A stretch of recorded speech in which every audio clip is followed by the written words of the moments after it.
What's the single worst betrayal you've ever faced at work? Think about it for a second. Was it the colleague who smiled to your face, then stole your idea and presented it as their own? Was it the manager who promised you a promotion only to give it to someone else and avoid eye contact with you for weeks?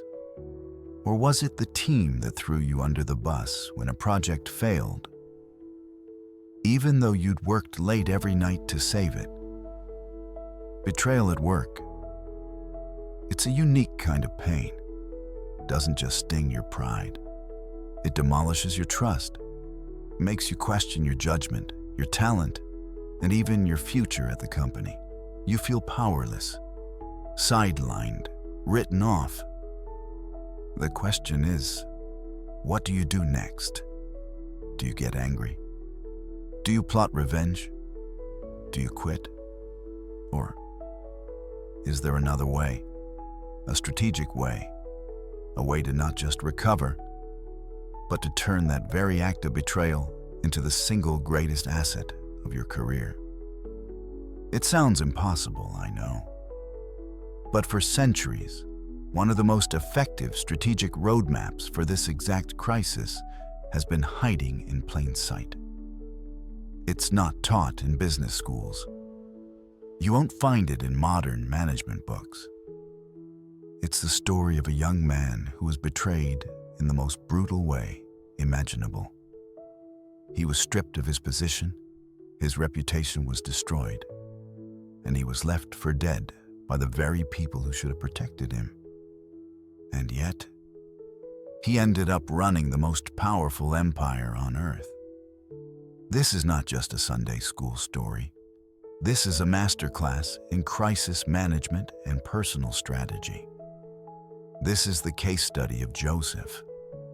And if you're looking for a way to handle the injustice you're facing right now, this ancient blueprint might be the most practical tool you've ever found.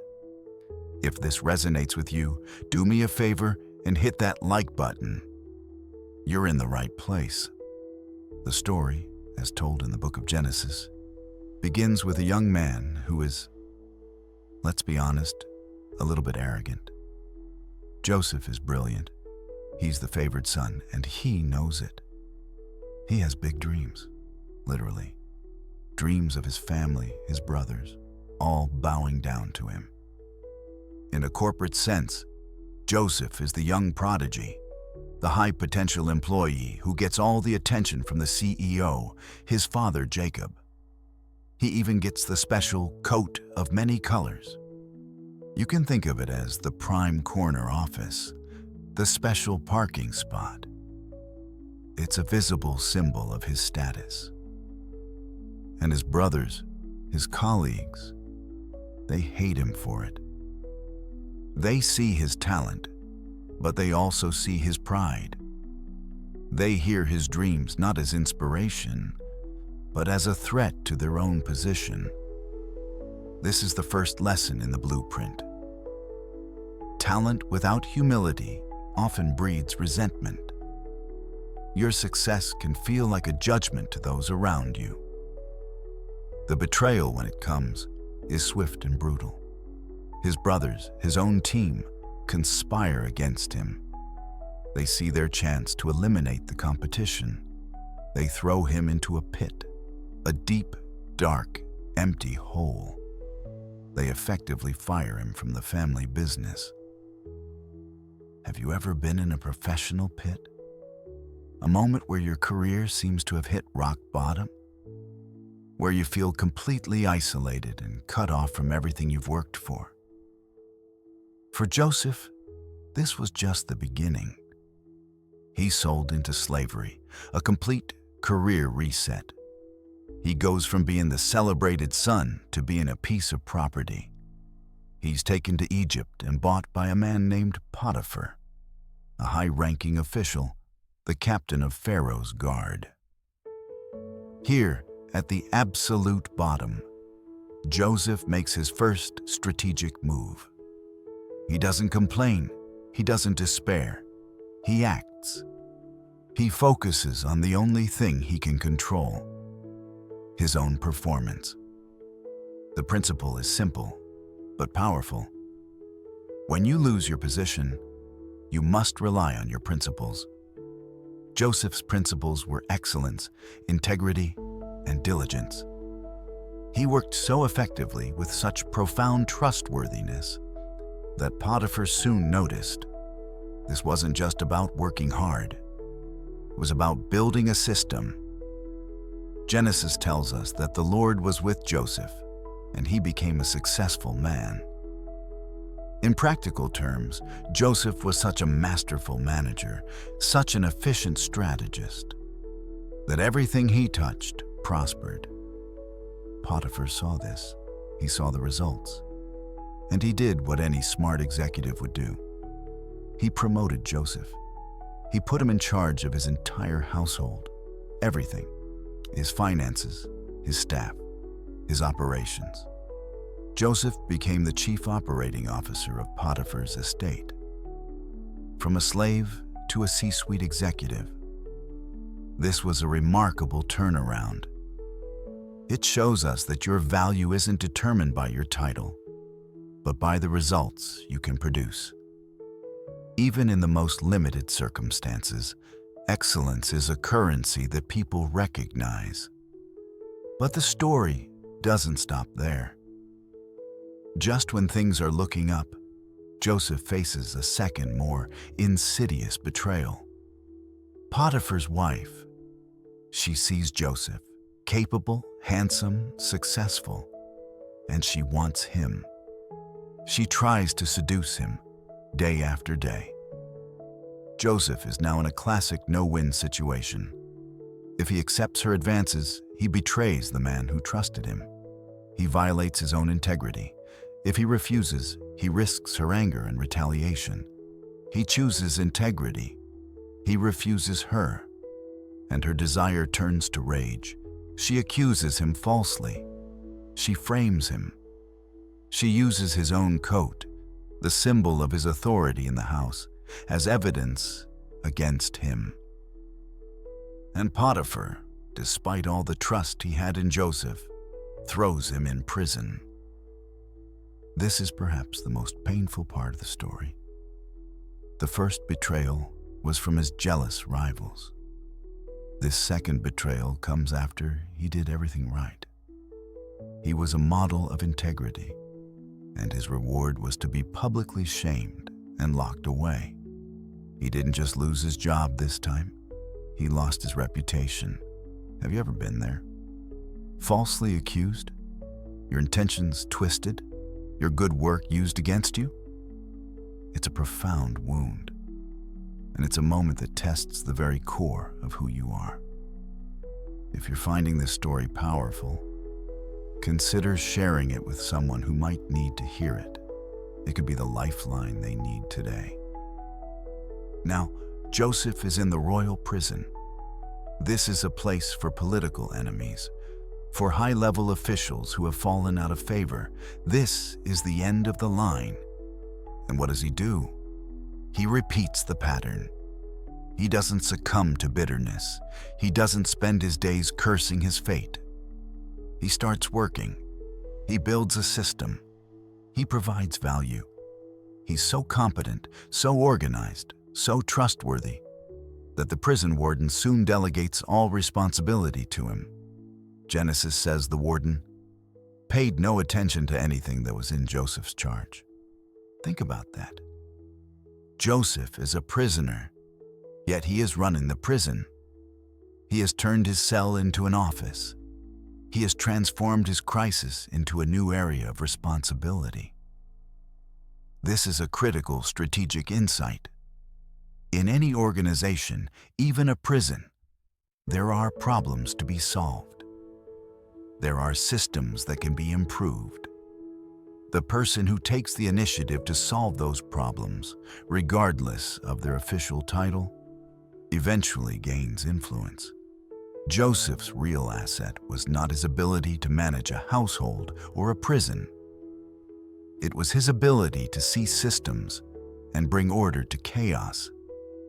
And it was in that prison that his old gift, the one that got him into trouble in the first place, resurfaced. His ability to interpret dreams, to see patterns where others saw only noise. Two of Pharaoh's officials are thrown into the same prison, the chief cupbearer and the chief baker. They both have disturbing dreams. Joseph doesn't just see two anxious men, he sees an opportunity. He sees data points. He interprets their dreams with stunning accuracy. The cupbearer will be restored to his position. The baker will be executed. And as the cupbearer is about to be released, Joseph makes his one request, his one attempt at networking. He says, "Remember me when it is well with you. Mention me to Pharaoh, and so get me out of this house."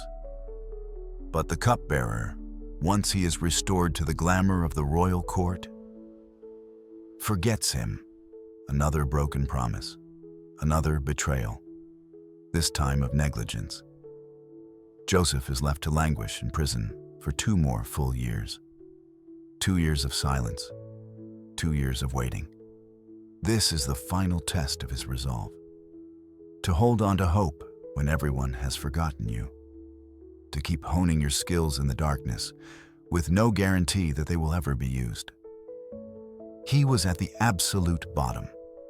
A forgotten prisoner, betrayed 3 times over. But he held a key, a unique strategic insight that was about to become the most valuable commodity in the entire empire. And then Pharaoh has a dream. Actually, 2 dreams. Dreams of fat cows and skinny cows, healthy ears of grain and withered ones. His advisors are useless. They see dreams. Joseph sees market data. The cupbearer finally remembers the strategist in the prison. Joseph is summoned. He stands before the most powerful man in the world, not as a desperate prisoner, but as a consultant ready to present his findings. He doesn't just interpret the dream. He lays out a 14-year economic forecast. 7 years of massive surplus, followed by 7 years of catastrophic famine. But he doesn't stop there. A good analyst presents data. A great strategist provides a plan. Joseph presents Pharaoh with a national strategy for resource management, a plan to build storehouses, to implement a national tax of 20%, and to stockpile grain during the years of plenty to survive the years of famine. It was the most audacious, comprehensive strategic plan the ancient world had ever seen. And Pharaoh, a CEO who recognized talent, didn't just approve the plan. He looked at the man who created it, a man with a track record of execution in Potiphar's house and in the prison. And he made the only logical decision. He put the strategist in charge. He made Joseph the prime minister of Egypt, second in command only to Pharaoh himself. From the pit to the prison to the palace. This wasn't a miracle. It was a demonstration of a powerful principle. Your circumstances do not define you. Your strategic response to them does. Years later, the famine hits, just as Joseph predicted. And who shows up in Egypt, begging for grain? His brothers? The same men who threw him in the pit. They don't recognize him. They bow before him, just as he dreamed they would decades earlier. Now, Joseph has all the power. He could crush them. He could get his revenge. This is the moment most people fantasize about. But Joseph is a strategist, not an emotional reactor. His goal isn't revenge, it's restoration. But first, he needs data. Have these men changed? Is the family corporate culture still toxic? So he puts them through a series of tests. It looks cruel. He accuses them of being spies. He throws them in jail. He demands they bring their youngest brother, Benjamin. He hides a silver cup in Benjamin's sack to frame him. This isn't about payback. This is due diligence. He is testing their character.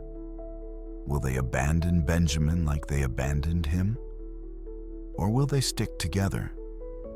And in a moment of profound transformation, Judah, the very brother who suggested selling Joseph into slavery, offers his own life in exchange for Benjamin's. That was the data Joseph was waiting for. The system had changed. The men had changed. Only then does he reveal himself. Only then does he offer the ultimate reframe of their betrayal. He says, "Do not be distressed, for God sent me ahead of you to preserve life. So then, it was not you who sent me here, but God." He took their malicious act and assigned it a higher, strategic purpose. He didn't forget what they did. He reframed it. He saw it not as the end of his story, but as the necessary, painful first step in a much larger plan. Okay, this is a great story. But what's the practical takeaway for us? This is where we move from the case study to the core principle. The core principle is this: strategic forgiveness is not an emotional act of forgetting. It is a business decision to reclaim your power. You stop allowing someone else's past actions to consume your present resources, your time, your focus, and your energy. You reallocate those resources toward building your own future. It's not about saying, "What you did was okay." It's about saying, "What you did will no longer control me." So, how do we implement this? Let's break it down into 3 concrete steps. This is your blueprint. Step 1. Conduct an after-action review. The military and corporations do this after every major project. You need to do it for your betrayal. Take the emotion out of it for a moment and look at it like a strategist. Get a piece of paper and answer these questions. 1. What were the objective facts of what happened? No drama, just data. 2. What systems, personal or professional, failed? Was there a lack of clear communication? A vulnerability I ignored? 3. What were the real costs? List them out. Lost time, emotional energy, reputational damage. The goal here is to move from being a victim of the story to being an analyst of the data. You can't change the past, but you can learn its lessons. Step 2. Reallocate your emotional capital. Your focus and energy are your most valuable professional assets. Bitterness and resentment are like bad investments that yield zero return, but demand daily payments of your emotional energy. You need to make a conscious, strategic decision to divest. This is not a feeling, it's a choice. You say, "I will no longer invest my best resources, my first thoughts in the morning, my focus during the day, on this past event." Visualize cutting that funding. Every time the thought of the betrayal comes up, you label it. That's a non-performing asset. And you deliberately redirect your focus to a project that builds your value. Step 3. Define the new terms of engagement. Forgiveness does not mean reconciliation. It does not mean you have to be friends or trust that person again. That's a common misconception that keeps people stuck. Joseph forgave his brothers, but you can bet he implemented new systems of accountability. Your task is to define, in 1 or 2 sentences, the new professional protocol for interacting with this person. It might be, "Our interactions will be limited to project-based emails, with my manager copied." Or, "I will be cordial in group settings, but I will not engage in one-on-one conversations. This isn't about being cold. It's about being clear. You are building a firewall to protect your focus. You are managing a professional relationship based on new data. So let's recap the blueprint. 1. Conduct an after-action review to learn the lessons. 2. Reallocate your emotional capital away from the past. 3. Define the new clear terms of engagement. This is not easy. It requires discipline. But the alternative is to remain a prisoner of someone else's actions. Joseph was only in Pharaoh's prison for a few years. Many of us keep ourselves in a mental prison of bitterness for decades. The strategy of Joseph teaches us that the ultimate power is the power to reframe your own story, to take the worst thing that ever happened to you and make it the foundation of your greatest strength. So, here's your immediate next step. Don't just think about this. Act. Pick one step from that blueprint, just one, and do something about it in the next 24 hours. Maybe you just write down the facts from step 1. Maybe you write down your new terms of engagement from step 3. Move from being a passive listener to an active strategist in your own life. That is the first and most important step in turning any crisis into a victory.